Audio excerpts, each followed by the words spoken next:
4 words ended 17 years of silence. You're just the babysitter. Have you ever given everything to family, only to realize they see you as hired help? The marble felt cold under my fingertips, colder than it should have been for a humid Georgia afternoon. I stood there in Claire's Alpharetta kitchen, the kitchen I'd helped her buy when Ethan and she needed that down payment 5 years ago, watching my daughter-in-law scroll through her phone like I wasn't even there. The refrigerator hummed, expensive, oversized, the kind that makes ice 3 different ways but can't hold a conversation. "Claire," I said, keeping my voice steady the way I learned in 30 years of nursing. "I need this weekend, just this one. It's Henry's memorial in Birmingham, 10 years since he passed. His family is gathering, and I'd like to—" Her manicured nails kept tapping against the screen. Tap, tap, tap. She didn't look up. "Charlotte, we have the open house in Buckhead. Ethan is in Dallas. The kids have soccer, and Emma's got that birthday party in Roswell." She sighed, the kind of sigh that says, "You're the inconvenience, not the schedule. You know how it is." I knew how it was. 17 years of knowing how it was. "I've been watching the kids since we moved here," I said quietly. "I retired early. I gave up my plans. I'm asking for 1 weekend." That's when she finally looked up. Her eyes weren't angry. They were dismissive, worse. "Charlotte." She set her phone down on the marble like she was about to explain something obvious to a child. "You're just the babysitter. This is what you do." The room went still. The coffee maker beeped in the corner. The scent of her expensive French roast filled the space between us. I counted the seconds. 1, 2, 3. My hands trembled, not from fear, from 17 years of suppressed rage finally finding a voice. But I didn't scream. I didn't cry. I didn't list every sacrifice, every missed trip, every dream I'd folded up and put away in drawers that hadn't been opened since 2007. I just smiled, the kind of smile I used to give families in the ICU right before delivering news they didn't want to hear. "You're absolutely right," I said, my voice calm as Sunday morning. "I am just the babysitter." I picked up my purse from the counter, checked that my keys were inside, and effective immediately, this babysitter is resigning. The confusion on Claire's face lasted exactly 4 seconds. Then something else crept into her eyes. Something that looked like panic seeping under a locked door. Pause here. Would you have exploded or stayed calm? Comment, calm, or explode. Claire's confusion lasted exactly 4 seconds. Then panic crept into her eyes like water under a door.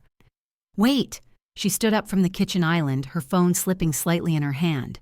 "Charlotte, you can't just—" "I can," I said, "and I am." The kitchen clock ticked. 3:47 p.m. on a Sunday.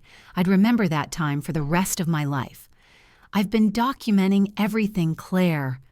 My voice stayed level, nurse calm. The voice that delivers terminal diagnoses with dignity because someone has to hold steady when the world tilts. Every dime I spent, every promise Ethan made about paying me back, every hour I gave when you needed me. Her breathing changed, shallow, quick. 17 years of receipts, I continued. Text messages, bank statements, calendars marking every single day of childcare. My lawyer looked it over yesterday.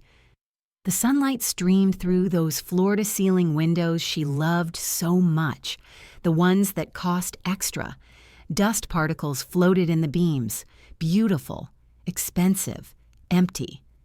At Georgia's average childcare rate, $15 to $20 an hour when we started, $25 to $30 now, you owe me $127,000. I let that number sit in the air between us, plus the $35,000 I loaned you for this house. Claire's face went pale under her makeup, professional makeup, the kind she wore to close deals. "Charlotte, we're family." "Family," I repeated. The word tasted different now.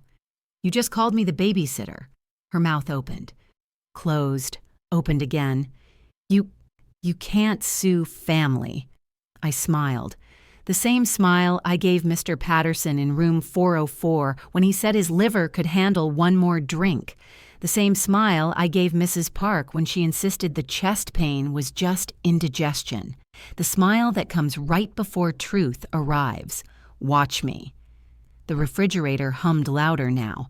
Or maybe it was always that loud, and I just never noticed because I was too busy being useful, too busy being free labor, too busy being erased. Charlotte, please. Claire's voice cracked at the edges. The kids need you. We need you. No, Claire.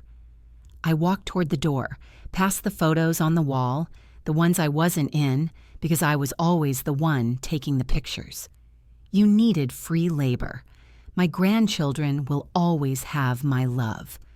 But they'll have it on my terms now. I didn't slam the door. I didn't need to.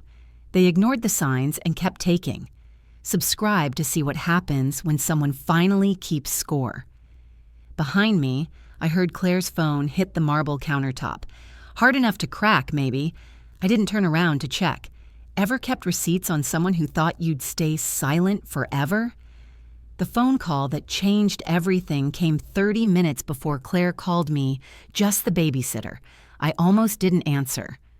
I was sitting in my Decatur apartment, the modest 2-bedroom I'd rented after selling the house Henry and I bought in 1989. Too many memories in that house. Too much emptiness after he died in 2015. 10 years this past March, and some days it still felt like yesterday. My old nursing badge sat on the dresser, collecting dust next to the photo of Henry in his Army uniform.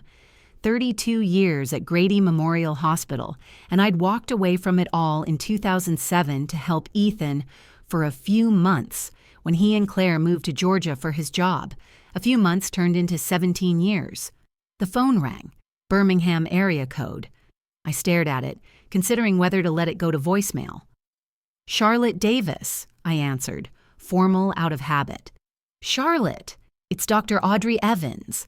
Dr. Evans from Birmingham General. I don't know if you remember me, but we worked together back in... Audrey? I smiled despite the exhaustion weighing down my bones. Of course I remember. How are you? Her voice was warm, professional. Everything I'd forgotten I missed about my old life. I'm wonderful, actually. Listen, I'm calling because I'm directing a new senior wellness center here in Birmingham. We're looking for an experienced nurse to manage operations, and your name came up. I know it's been years since you practiced, but Charlotte, I remember how you ran that ICU. You were the backbone. I looked around my apartment. The travel magazines from 2007 still sat on the coffee table, bookmarked pages for New Orleans, Charleston, Savannah. Places I'd circled with Henry before his heart gave out. Places I promised myself I'd visit someday, always someday. My voice caught. Audrey, I don't know. I'm helping my son with his kids. They're here in Atlanta and $75,000 a year, she said gently. Full benefits, retirement contributions. And Charlotte, it's meaningful work, purpose-driven, helping seniors stay independent, stay healthy, the kind of work you always loved. Outside my window, children played in the parking lot. Their laughter used to bring me joy. Now it just brought exhaustion. 17 years. I was supposed to help for 3 months. Can I think about it? I asked. Of course. Take your time. But Charlotte? Audrey paused. You gave your whole career to caring for other people. Maybe it's time someone gave something back to you. If you've ever delayed your dreams for someone else's convenience, don't skip this. Subscribe. You need to see where I land. After we hung up, I sat there for 20 minutes, staring at those travel magazines. Henry's handwriting in the margins. Charlotte would love the gardens here. Save this restaurant for our anniversary. Then I drove to Claire's house to ask for 1 weekend off. 1 weekend to honor my late husband at his memorial in Birmingham, with his family, at the church where we got married in 1978. That's when Claire said it. Predict, do I take the Birmingham job? Yes or no in the comments. My lawyer didn't believe me at first, not until I opened the 3 storage boxes. Laura Maxwell's office sat on the 14th floor of a building in downtown Atlanta, all glass and polished wood and the kind of quiet that costs money. I'd found her through a friend from my nursing days, someone who knew what it looked like when family took advantage. "Charlotte, I handle family law," Laura had said on the phone. "But what you're describing, I need to see documentation. Bring everything." So I did. The boxes were heavy, literally and in ways that had nothing to do with paperweight. I set them on her conference table Tuesday morning, 2 days after I walked out of Claire's kitchen. Laura's silence stretched as she flipped through page after page. Bank statements showing transfers to Ethan and Claire. Text messages promising repayment next month that never came. Calendars where I'd marked every single day of childcare in blue ink, 17 years of blue ink. Receipts for summer camps, medical co-pays when the kids got sick and I took them to the pediatrician, school supplies, birthday parties, dance lessons, soccer fees. My arthritic fingers pointed to a highlighted section. $340 for Emma's braces consultation, September 2019. My voice didn't shake anymore, just stated facts. They said they'd pay me back that Friday. It's October 2024. Laura looked up at me, her expression unreadable. "Document everything," I explained. "That's what they taught us in nursing school. Memories fade, records don't." I pulled out another folder. This one hurt more. December 2014, Ethan called me Christmas Eve. Emergency. He and Claire had a company retreat in Miami. Last minute. Could I watch the kids? I said yes.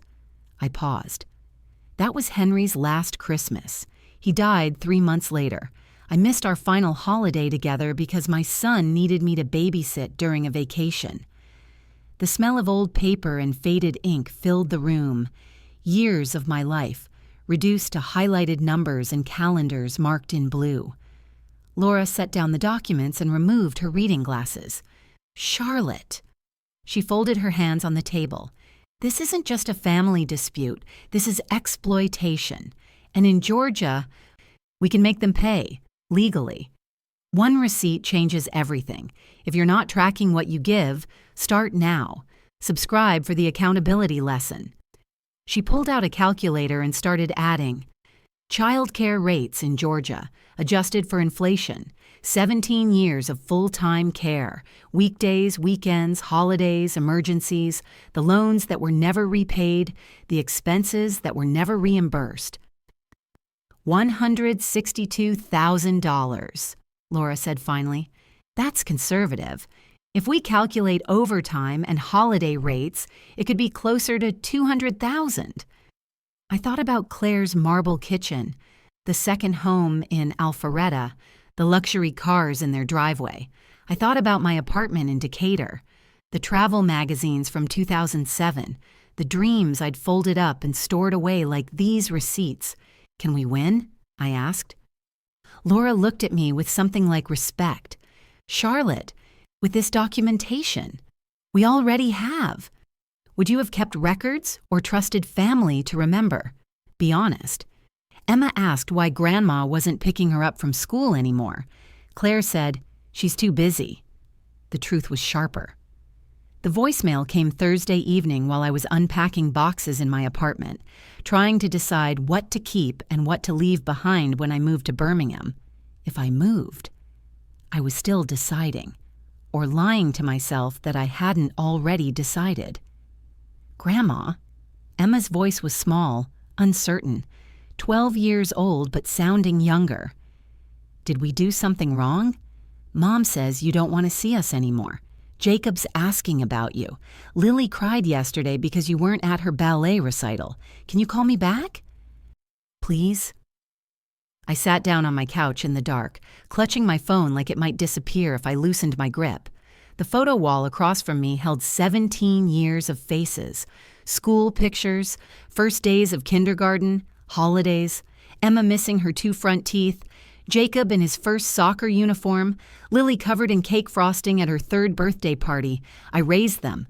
They're mine in every way except biology. The silence after the voicemail ended felt like drowning. I remembered teaching Emma to ride a bike in Piedmont Park when she was 7. She'd been so scared. "Grandma, don't let go." And I didn't. Not until she was ready. Not until she felt safe. I remembered holding 9-year-old Jacob through his father's absence during business trips. "Where's Dad?" he'd ask. "When's he coming home?" And I'd be the one explaining, the one staying, the one making sure he knew he wasn't forgotten. I remembered being the only adult at 7-year-old Lily's ballet recital last spring. Ethan was in Chicago. Claire had a showing. The teacher looked at me with pity when every other kid had both parents there, and Lily just had her grandmother. But here's what I understood sitting there in the dark. Claire was weaponizing their confusion, using their hurt as leverage, making me the villain in a story where I was the only one who'd shown up consistently for 17 years. I'm not abandoning my grandchildren. I'm refusing to be erased. I called Emma back. She answered on the first ring. "Grandma?" "Hi, sweetheart." "Are you mad at us?" My heart cracked right down the middle. "Emma, listen to me very carefully. You didn't do anything wrong, not one single thing. Do you understand?" "Then why?" "Your mom and I had a disagreement," I said, choosing my words like a nurse choosing which vein to use for an IV, carefully, with intention. "About grown-up things that have nothing to do with you kids, and I'm making some changes in my life. But that doesn't mean I don't love you. Are you coming back?" I looked at the travel magazines on my coffee table, at Audrey's business card pinned to my bulletin board, at the boxes half-packed for Birmingham.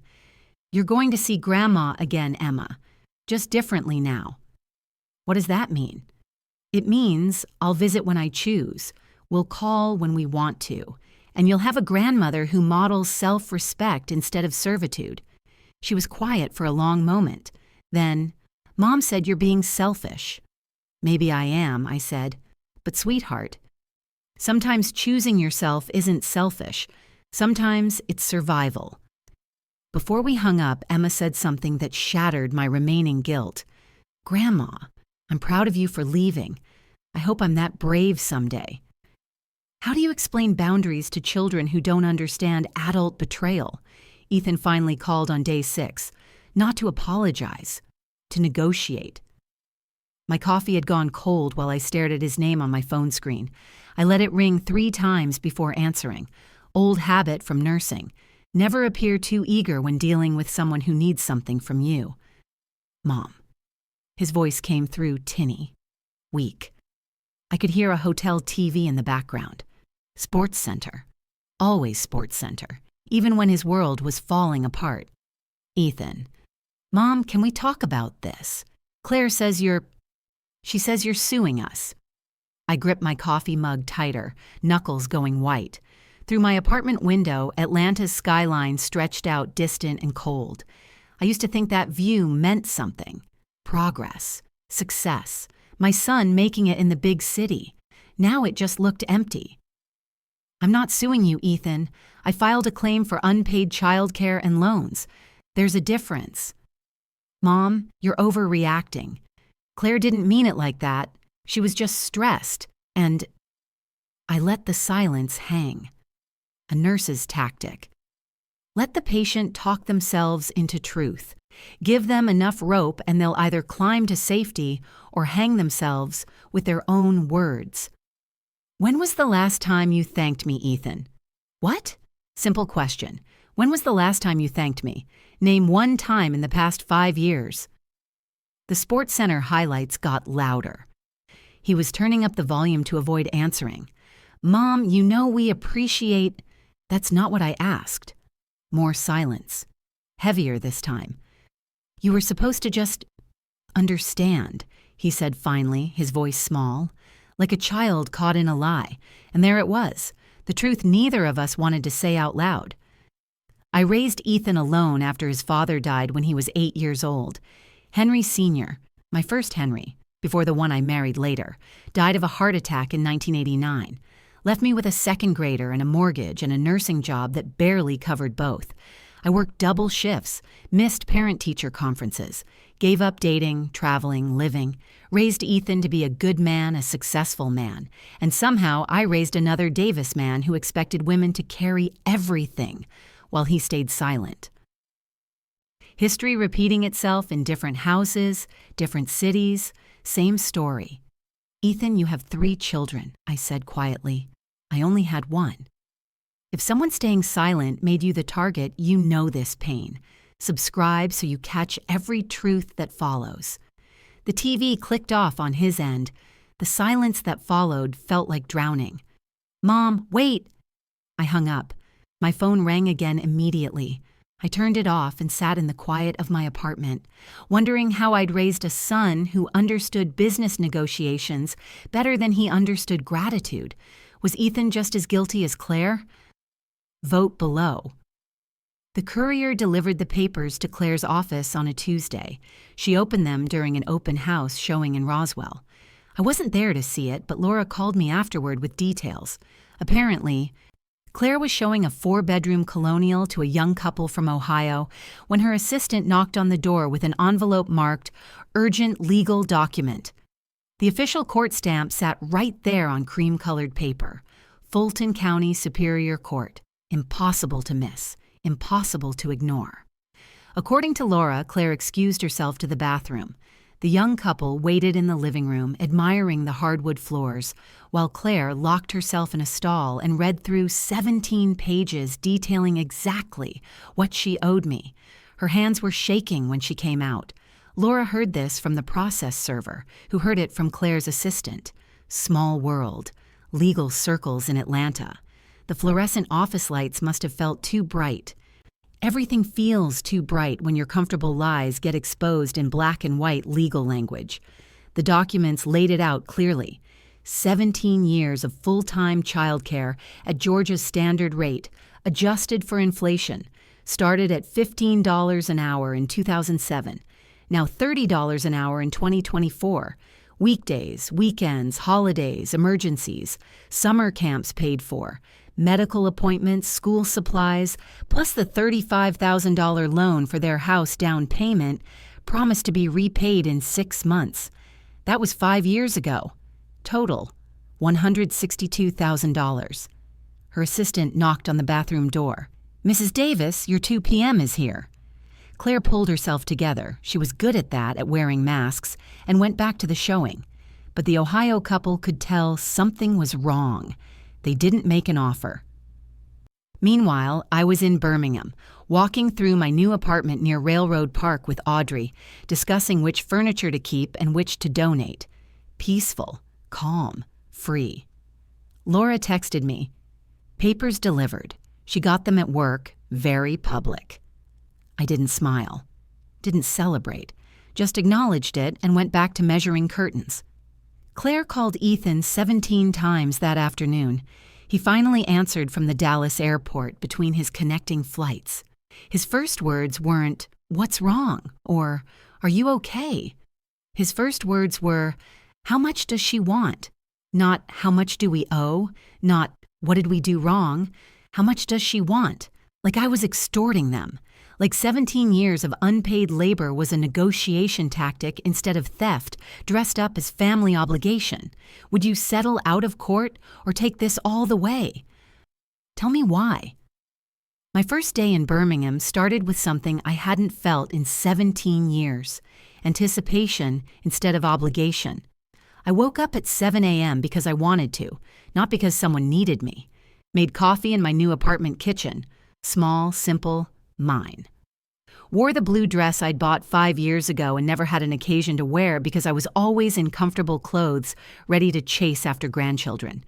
Today, I had somewhere to be that was just for me. The Senior Wellness Center sat in Birmingham's Avondale neighborhood, a renovated building with big windows and magnolia trees lining the street. The smell hit me first when I stepped outside. Sweet floral Alabama in October. Different from Atlanta's urban smell.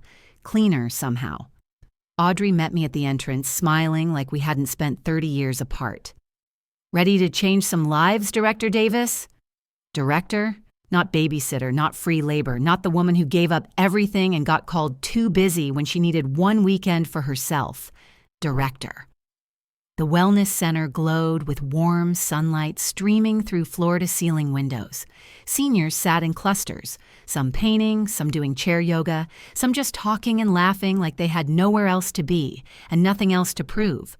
I observed an art class, watched a woman in her 70s paint a landscape, mountains she'd visited in Colorado back in 1982, she told me, painting them now because she finally had time, finally had permission to remember what she loved before life demanded she love everyone else first.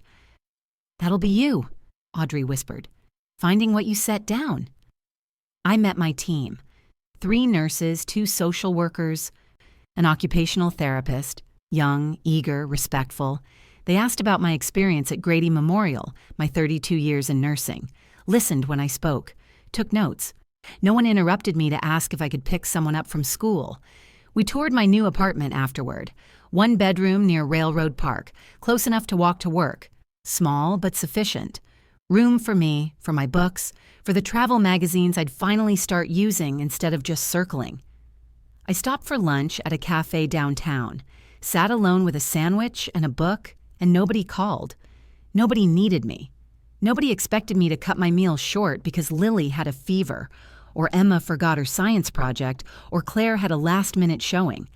I browsed a bookstore for an hour, bought 3 novels, sat on a park bench watching strangers live their lives, a young father teaching his daughter to ride a scooter, an elderly couple holding hands, a woman my age walking her dog and smiling at nothing in particular.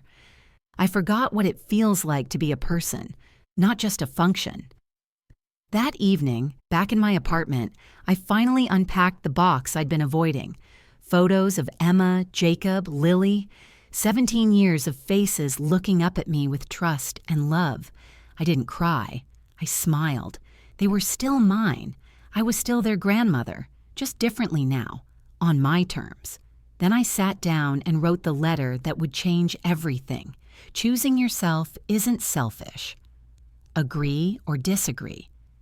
Ethan's lawyer called it a generous settlement. I called it what it was: guilt money with strings attached. Laura read the offer to me over the phone while I sat in my Birmingham apartment, watching the afternoon sun paint my walls gold. My tea went cold as I listened.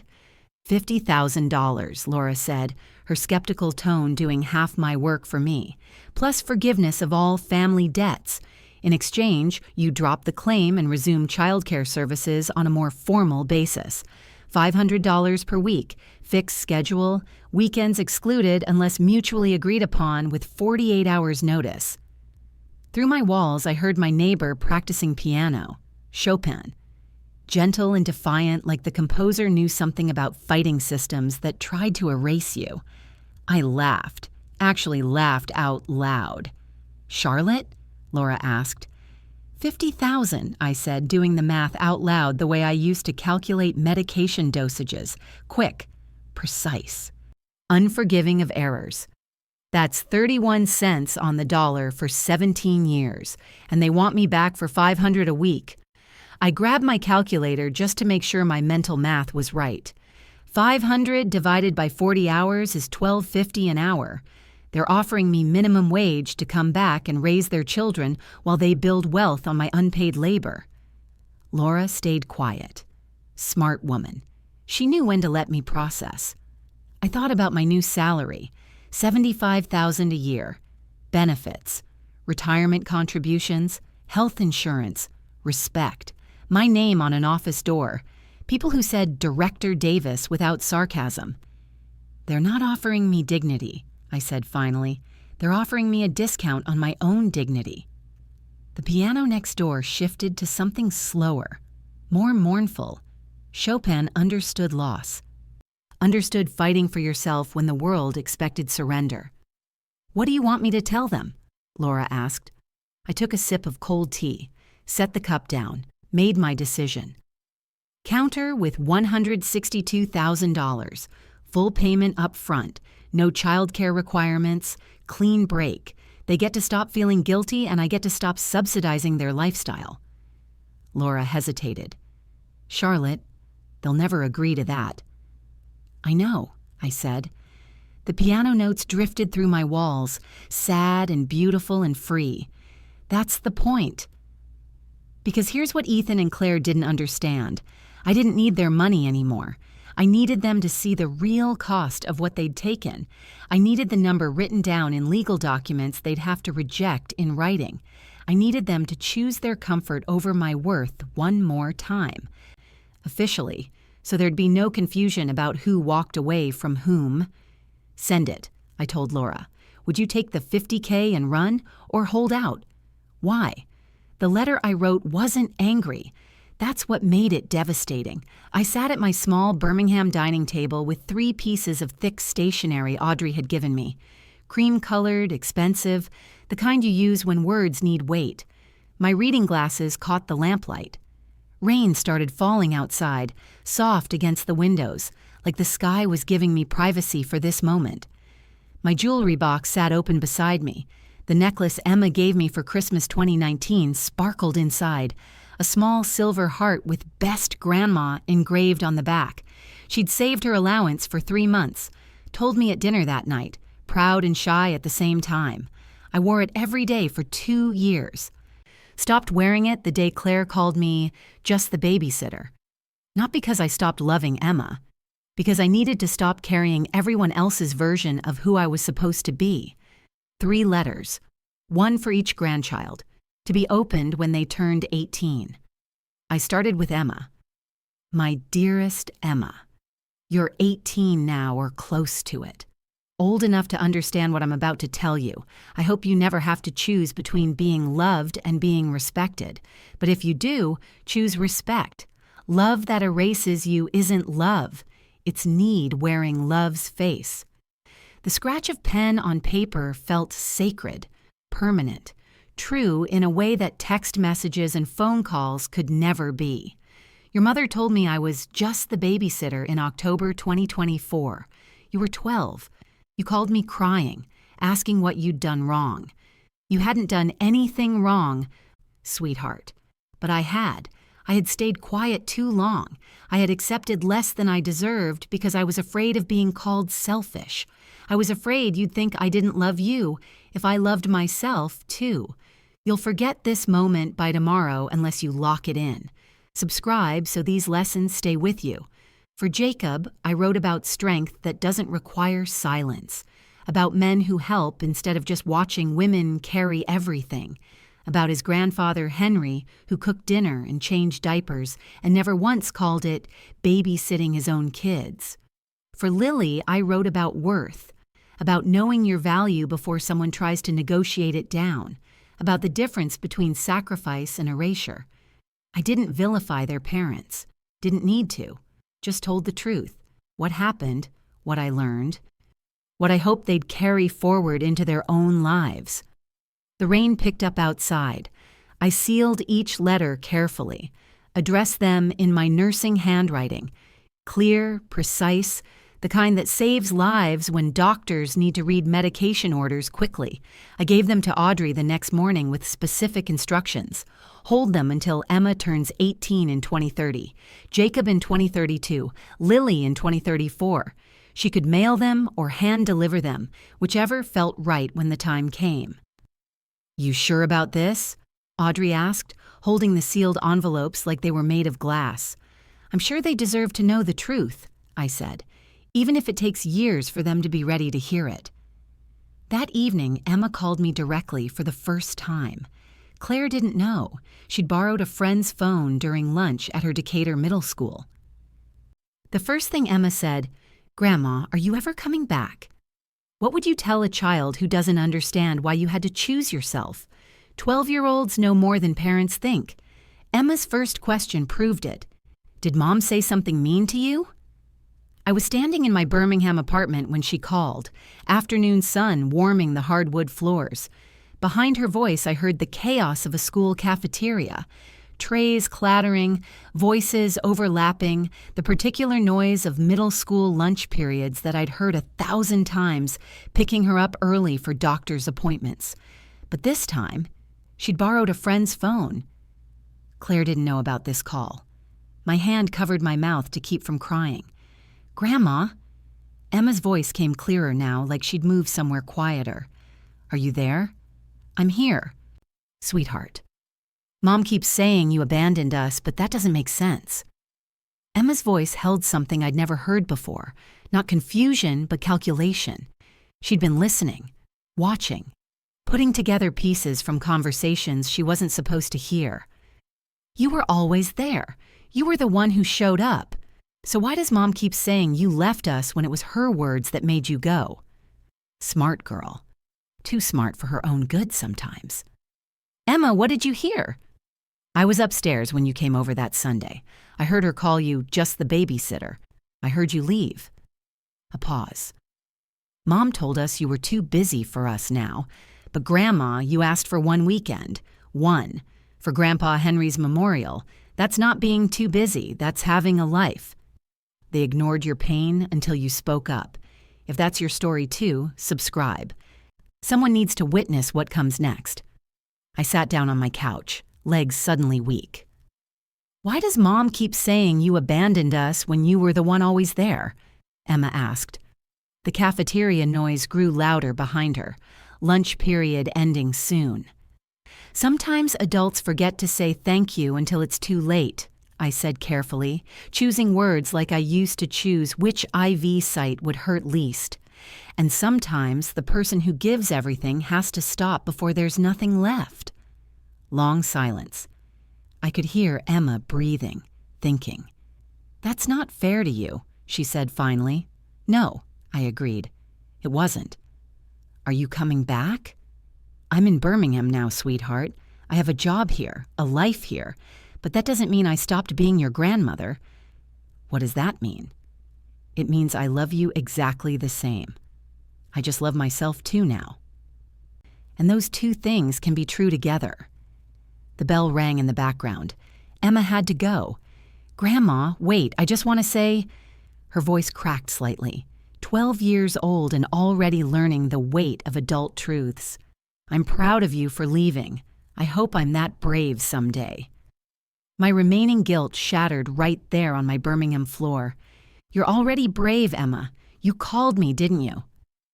After we hung up, I sat there watching the afternoon sun move across my walls, thinking about the difference between abandoning someone and refusing to be erased. Emma understood. Maybe she was the only one who did. At what age did you realize your parents weren't always right? The real estate queen lost her first major client in 5 years. The reason? She couldn't make the showing. I heard about it through Laura, who heard it through legal circles that stay small, even in big cities. Claire's carefully built empire was crumbling, and all because she'd lost the one thing holding it together: free childcare. Claire's phone blew up that Tuesday morning. 3 showings scheduled, 2 of them high-value properties in Buckhead and Brookhaven. The kind of clients who don't wait. The kind who call other agents if you're 5 minutes late. She was stuck in school pickup traffic at 2:47 p.m., dashboard clock mocking her. Her 3 o'clock showing in Buckhead was 20 minutes away, and the afternoon traffic wasn't moving. Then her phone buzzed. The babysitter. Again. "Lily has a fever. Coming to get her now, can't stay late." Claire's career was built on being in control, knowing every detail, never showing weakness. But when you build an empire on someone else's unpaid labor, the foundation cracks the minute they walk away. She missed the showing, lost the client, got a 1-star review on Zillow. Unprofessional, didn't show up, didn't call, would not recommend. The next day, another babysitter canceled. Emergency. No notice. Kids had to come to the office with her. Emma sat in the conference room doing homework while Claire tried to close a deal. Jacob kept asking when they could go home. Lily cried because she wanted Grandma. The math was simple, brutal. 3 kids needing childcare in Atlanta costs $30 an hour minimum, sometimes more. That's $3,800 a month at 40 hours a week. More if there are emergencies, more if you need weekends, more if your job requires the flexibility Claire's always demanded. I wasn't just free. I was worth $162,000. She called me 7 times that week. I ignored every call. Her agency partner sent an email I didn't see, but Laura told me about. Claire, we need to discuss your recent performance concerns.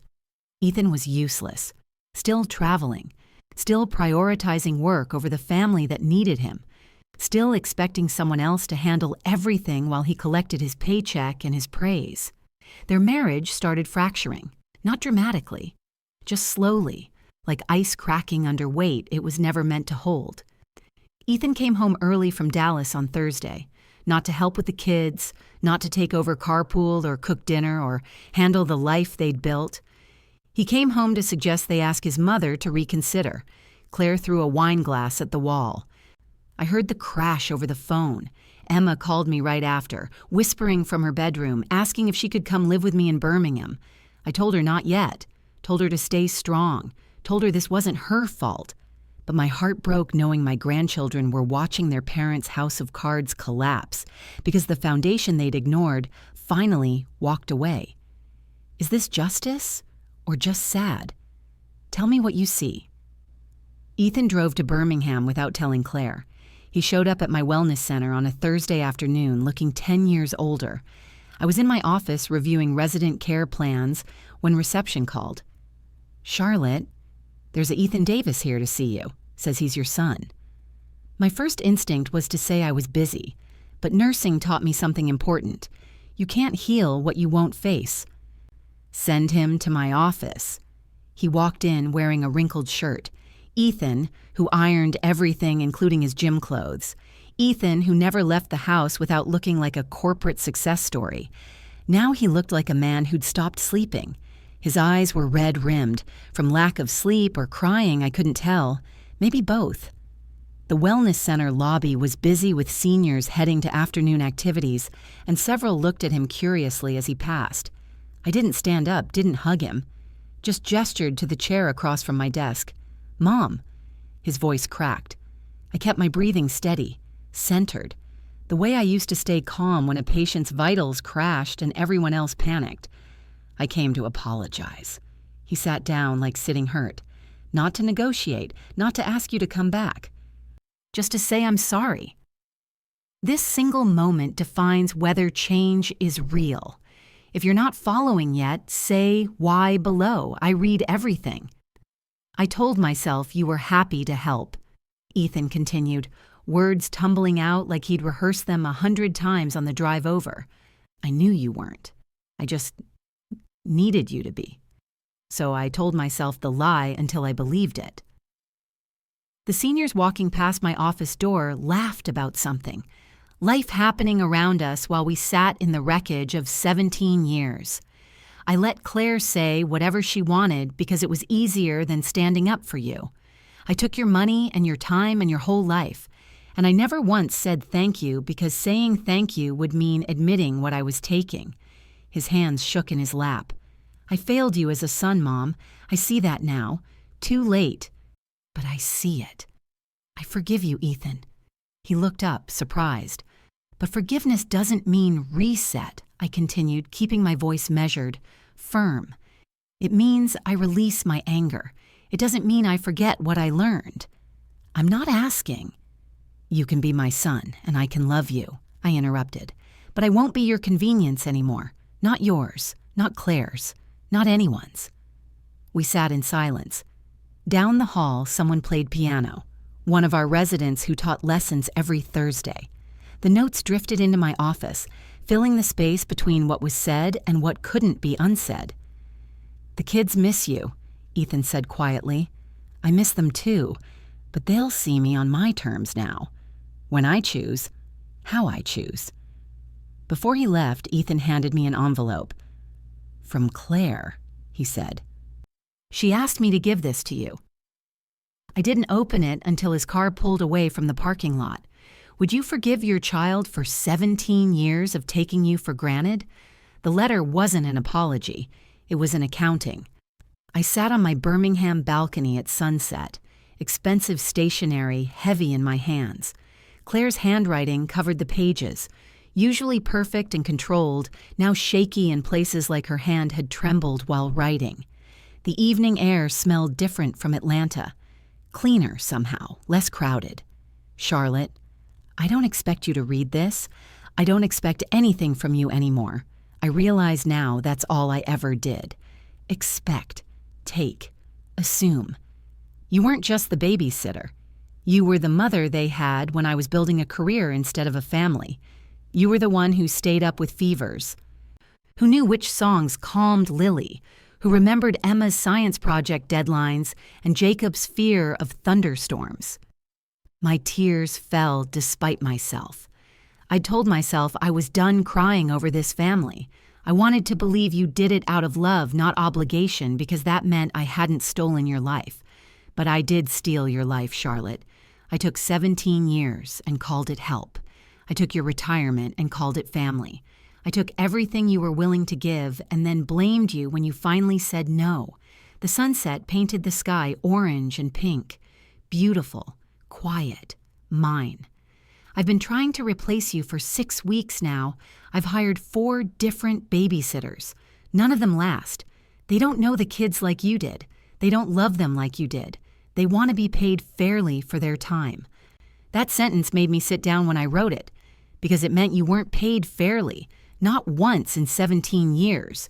The kids ask about you every day. Emma cries at night. Jacob drew you a picture he keeps in his backpack because he says you'll want to see it when you come back. Lily still sets a place for you at dinner sometimes. I can't undo what I said. I can't undo calling you just the babysitter when you were everything that kept us functioning. I can only tell you I was wrong. I stole your life, Charlotte. I'm not asking for forgiveness. I'm just acknowledging the theft. Claire. No request for reconciliation. No bargaining.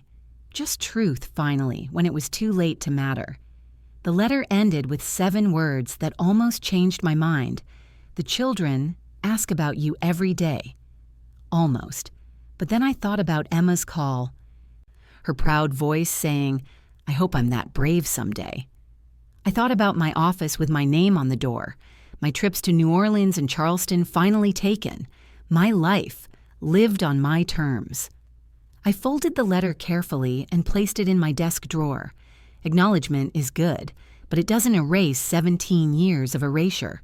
Does a perfect apology erase 17 years? Can it?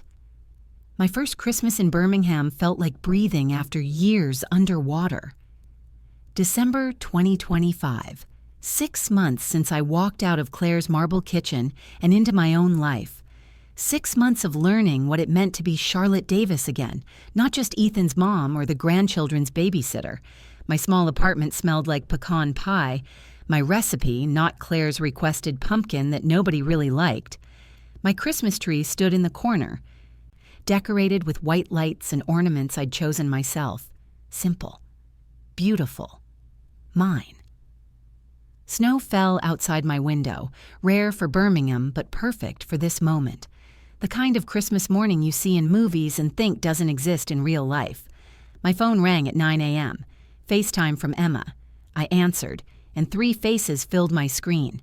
Grandma! Lily's voice came first, high and excited. Look what Santa brought! They showed me their gifts, talking over each other the way kids do on Christmas morning. Emma got the art supplies she wanted. Jacob got a new soccer ball. Lily got a doll that looked like her. Did you have a good Christmas, Grandma? Emma asked, her voice more careful than her siblings. Old enough to understand the complicated parts. If you're still sacrificing your dreams for someone else's comfort, this is your sign. Subscribe for the courage to write your own ending. The best one in years, sweetheart. Tell us about Birmingham, Jacob said. Is it cool? So I told them about the wellness center, about the seniors I worked with, about the magnolia trees and the bookstore downtown and the park where I walked every evening.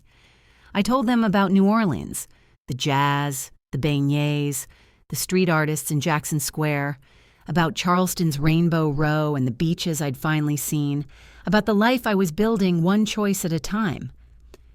Grandma, when can we visit you? Jacob asked. Claire's voice in the background. Jacob, don't... Spring break, I said firmly. I'll send you tickets, 3 days, and we'll make every moment count." I heard Claire's sharp intake of breath, heard Ethan say something I couldn't make out, but I meant it.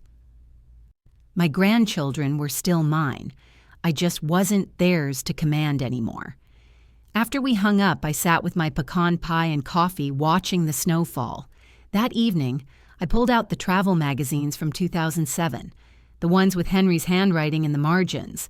New Orleans, checkmark added. Charleston, checkmark added.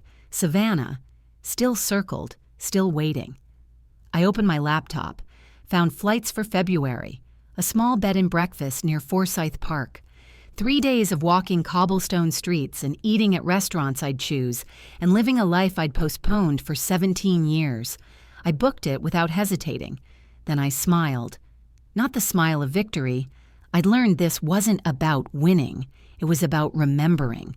The smile of someone who finally remembered her own name.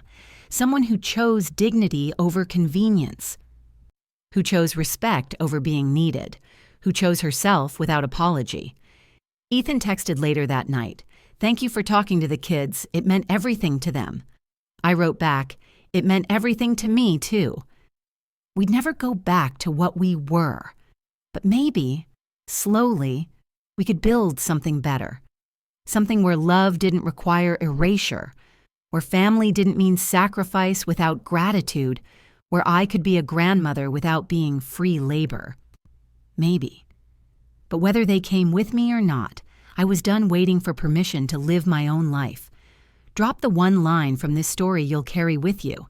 I'll read every single one,